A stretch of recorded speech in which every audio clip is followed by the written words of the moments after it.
नमस्कार. मनाचे श्लोक एक मागोवा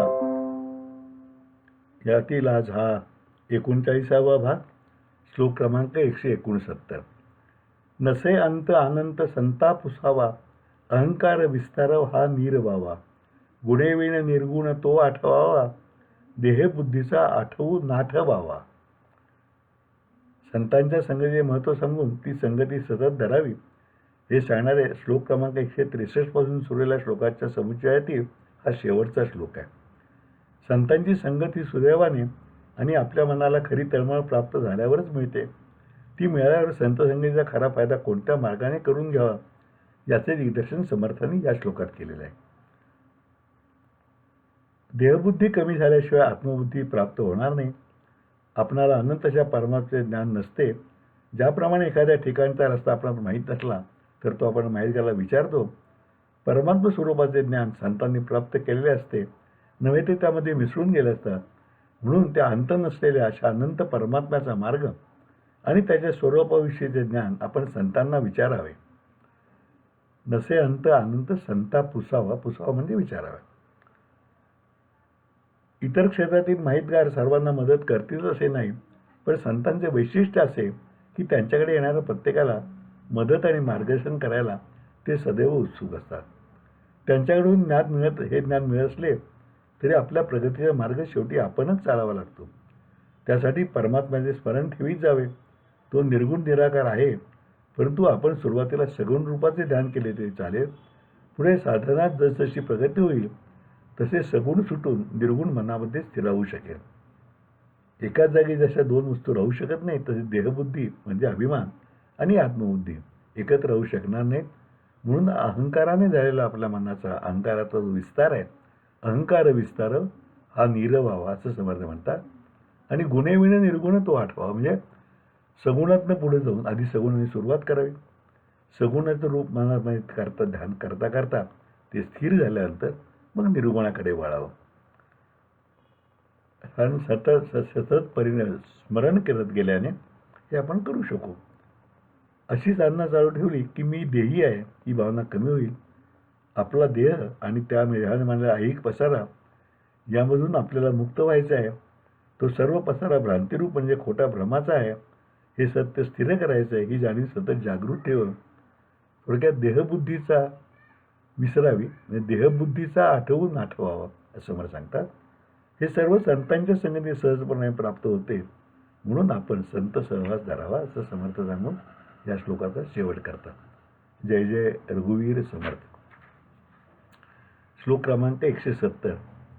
देहबुद्धी हे ज्ञानबोधे तजावी, विवेके तये वस्तूची भेट घ्यावी. तदाकार हे वृत्ती नाही स्वभावे, म्हणूनही सदा तेच शोधित जावे. या श्लोकाचा अर्थ समजावून घेण्यासाठी यातील चरणांचा क्रम थोडा बदलून तो 3, 4, 1 व नंतर दुसरा अशा क्रमाने जाणून घेतला तर सहजपणे उमजते. तदाकार हे वृत्ती नाही स्वभावे हा तिसरा चरण आहे. म्हणजे मन हे स्वाभाविकपणे तदाकार होत नाही. तदाकार म्हणजे त्यासारखा आकार म्हणजे एखाद्या वस्तूसारखा आकार घेणे म्हणजेच त्या वस्तूची एकरूप होणे. आपले मन हे प्रपंचात आणि दृश्य अशा ऐहिक गोष्टीत रमणारे आहे. त्यामुळे आपल्या चित्तवृत्ती विकारवश होतात. आपण प्रपंचात गुंतून जातो आणि वास्तविक खरी सत्यवस्तू संपूर्ण विश्वात एकमेव आहे ती म्हणजे परमात्म स्वरूप त्याला आपण विसरतो. आपले मन आणि वृत्ती त्या चिरंतन स्वरूपाशी एकरूप कराव्याच होई, परंतु ते स्वाभाविकपणे साधत नाही. म्हणजे तदाकार हे वृत्ती नाही सहजपणे ते साधत नाही. कारण या देहाशी एकरूपता आणि आत्मस्वरूप या लढाईमध्ये आपले मन स्वाभाविकपणे सुरुवातीला देहबुद्धीच्या बाजूचे असते. आता ही देहबुद्धी कशी त्याच्यावी म्हणतात पहिला चरण देहबुद्धी हे ज्ञानबोधे तजावी. ज्ञान प्राप्त केलं, आत्मज्ञान प्राप्त केलं म्हणजे आपोआप आपल्या देहबुद्धीचा विनाश होईल. आणि यासाठी मनाला वळण लावायला हवे. सद्विचार, संत संगती, नामस्मरण याच्या मार्गाने करता येईल. विवेकेतये वस्तूची भेटी घ्यावी. विवेकाने त्या वस्तूकडे आपल्याला जाता येईल. म्हणजेच आपण संत संघाच्या सहवासानं मनाला वळण लावत लावत आत्मरूपाकडे जाऊ शकू. यासाठी हा माझा देह म्हणजेच मी आहे हा चुकीचा समज मोडून काढला पाहिजे. या देहबुद्धीच्या भ्रांतीमधून आपण बाहेर आणले पाहिजे. म्हणून समस्त देहबुद्धी त्याच्यावे असे म्हणतात आणि तिचा त्याग करण्यातच आपल्या मनुष्य मात्राचे कल्याण आहे. आणि तिच्या जागी आपण काय स्थापन करावं तर आत्मबुद्धी स्थापन करावी. बॅटरीमध्ये आपण जर सेल बदलतो तसा जुना सेल काढावा, नवीन सेल घालावा. तसा बाद झालेला सेल जसा पुढे सरकत जाईल ती नवीन सेलला जागा म्हणून तो बसतो. आणि त्याचप्रमाणे त्याच्या जागी आपण देहबुद्धी जागी आत्मबुद्धी बसवावी. म्हणजे मग आपल्याला सत्य शोधायला लागता येईल आणि म्हणून ते सदा सत्याचा शोध करत जाऊन आपण साधनेच्या मार्गात प्रगती करत राहावं. जय जय रघुवीर समर्थ. श्लोक क्रमांक 171. असे सार साचार ते चोरलेसे, येही लोचनी पाहता दृश्य भासे.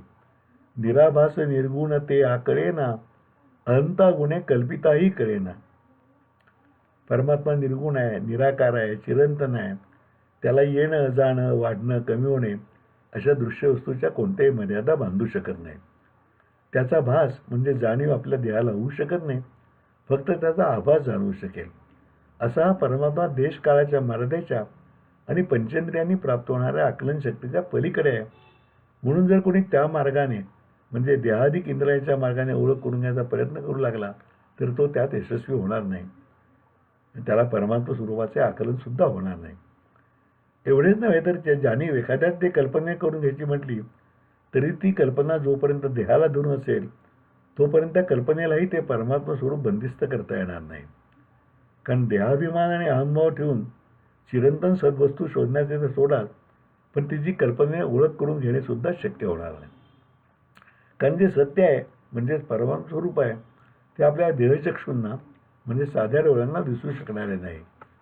त्या डोळ्यांना ज्या गोष्टी सत्य वाटत आहेत त्या खऱ्या सत्य नसून ते सत्याचे केवळ आभास आहेत. खरे सत्य तत्व म्हणजे परमात्मा स्वरूप हे विश्वमधल्या प्रत्येक वस्तूमध्ये अंशरूपाने जरूर आहे, पण तो अंश दिसू शकणारा नाही, कारण तो अंश त्या प्रत्येक वस्तू गुप्त स्वरूपात आहे. हा परमात्म्याचा अंश शोधून काढण्यासाठी, जाणून घेण्यासाठी, त्याच्याशी आपल्या अंतरात्म्यात बसणाऱ्या अंशाचे नाते जोडण्यासाठी चर्मचक्षू नाही तर ज्ञानचक्षू हवेत. त्या खऱ्या ज्ञानाच्या जाणीवेच्या डोळ्यांनीच त्या परमात्म्याला जाणता येईल. एखाद्या मोलमजुरी करणाऱ्या मातेचे छोटे विद्रूप मूल त्रयस्थ माणसाला काळे ओंगळ वाटेल, पण त्या मातेच्या मनातील मातृत्वाच्या मंगल भावनेला आपल्या त्या सोनुल्यात विश्वाचे सारे सौंदर्य प्रत्ययात असते. ती प्रेमाने त्याचा मुगा घेते तेव्हा तिला होणारा वात्सल्याचा आनंद हा त्रयस्थवण जेव्हा तिच्या डोळ्यांनी आणि तिच्या भावनांनी त्या बाळाकडे पाहिल तेव्हाच दिसेल. एक जुनी लैला मजनूची गोष्ट प्रेमकथा सांगतात ना, तर असं म्हणतात की लैला एवढी सुंदर नव्हती दिसायला, पण मजनूला मात्र ही सुंदर वाटली. तो जीव द्यायला त्यासाठी तयार झाला. तर कोणीतरी मजनूला विचारलं, म्हणजे ते अनेक गोष्टी असतात बोधकथा त्यातली आहे की म्हणे अरे तुला कुठे लैला सुंदर इतकी सुंदर कुठे आहे ती. मजनूने सांगितलं, अगर लैला को देखना है तो मजनू की आंखों से देख. म्हणजे त्या डोळ्याने तू बघ. जसं त्या मातेला आपल्या मुलाकडे मातेच्या दृष्टीनं बघितलं की त्या मुलात सौंदर्याचा साक्षात्कार होईल, तसं अहंकार आणि विकार यांच्या देहचक्षूंनी परमात्मा जाणता येणार नाही. त्याला विचार आणि विवेक या ज्ञानचक्षूंनी जाणता येईल. जय जय रघुवीर समर्थ. श्लोक क्रमांक 172. स्फुरे विषयी कल्पना ते अविद्या, स्फुरे बाह्य रे जाण माया सुविद्या. मुळी कल्पना दो रूपे तेची आली, विवेके तरी सस्वरूपी मिळाली. ब्रह्म आणि माया यांच्या परस्पर संबंधाविषयी या श्लोकात समर्थांनी विवेचन केलेलं आहे. मूळ परमात्मा म्हणजे ब्रह्म आहे. हा सर्व दृश्य विश्वाचा पसारा त्यानेच निर्माण केला आहे, पण हे विश्व दिसणारे आणि म्हणून नाचणारे आहे ते अशाश्वत आहे, कारण हे ब्रह्म नसून त्या परमात्म्याची केवळ माया आहे. म्हणून जेव्हा आपण देहाभिमानाच्या अधीन असतो तेव्हा आपण केवळ या दृश्य विश्वाचा विचार करतो. तेव्हा आपली कल्पनाशक्ती अहंभावाला आणि देहतादात्म्याला धरूनच काम करीत असते आणि ते आपण विश्व खरं धरून चालतो. त्यामागची परमेश्वरी सत्ता हे सत्य आहे, तिची ही केवळ माया आहे हे आपण विसरतो. अशा तऱ्हेने मानवी मन जेव्हा काम करत असते तेव्हा ते अविवेकाच्या अंमलाखाली असते असे समर्थ म्हणतात. अविद्या म्हणजे देहबुद्धी म्हणजे सत्य वस्तूचे अज्ञान होय. खरे ज्ञान म्हणजे विद्या किंवा सुविद्या आणि त्या ज्ञानाचा अभाव म्हणजे अविद्या. मात्र जेव्हा आपली जाणीव सुसंस्कार, सुविचार आणि सुसंगती आणि सत्य आचरणाने प्रगल्भ बनते, तेव्हा आपल्याला ज्या कल्पना सुचतात त्या ब्रह्माच्या म्हणजे परमात्म्याच्याच सुचतात. कारण आपण मनोभावे या विश्वाच्या पसाऱ्यातील मायेमागे सत्य तो परमात्मा आहे हे जाणलेले असते. हे जाणणे हे खरे ज्ञान म्हणजेच खरी आत्मबुद्धी किंवा खरी सुविद्या होय. ब्रह्म आणि माया यांचा संबंध आपल्या वेदांतात फार छान उदाहरणे स्पष्ट केलं आहे. ब्रह्म म्हणजे मूळ स्वरूप आणि माया म्हणजे त्याची छाया म्हणजे सावली होय. दिसताना दोन्ही आपल्याला दिसतात, परंतु सावलीप्रमाणे मायेला स्वतंत्र अस्तित्व नसते. स्वतंत्र अस्तित्व असते ती केवळ ब्रह्मालाच. एखादा माणूस उन्हात उभा राहिला तर त्याची सावली पडते. तेव्हा माणूस व सावली दोन्ही अस्तित्व असतात, पण माणसामुळे सावली असते. सावलीला स्वतंत्र अस्तित्व नसते. माणूस जसा चालेल तसे सावलीही जाते, पण उलट सावली जर असं म्हणली की मी उलट दिशेने जाईल तर तिला ते शक्य नसतं. तसे ब्रह्म आहे म्हणून माया आहे. दुपारी 12 वाजता सूर्य माथ्यावर आला की माणसाची सावली दिसेनाशी होते. तसेच सत्य ब्रह्मज्ञान झाले की या विश्वाच्या मायेचा भ्रम नाहीसा होईल आणि सत्य चिरंतन परमतत्व स्थिर होईल. त्या ज्ञानाला समर्थ सस्वरूपी मिळून जाण्याचे म्हणतात आणि हे ज्ञान केवळ विवेकानेच प्राप्त होईल असेही ते बजावतात. श्लोक क्रमांक 173. स्वरूपी उदेला अहंकार राहो, तेने अच्छा दिले व्योम पाहो, दिशा पाहता ते निशा वाढता आहे, विवेके विचारे विवंचू पाहे.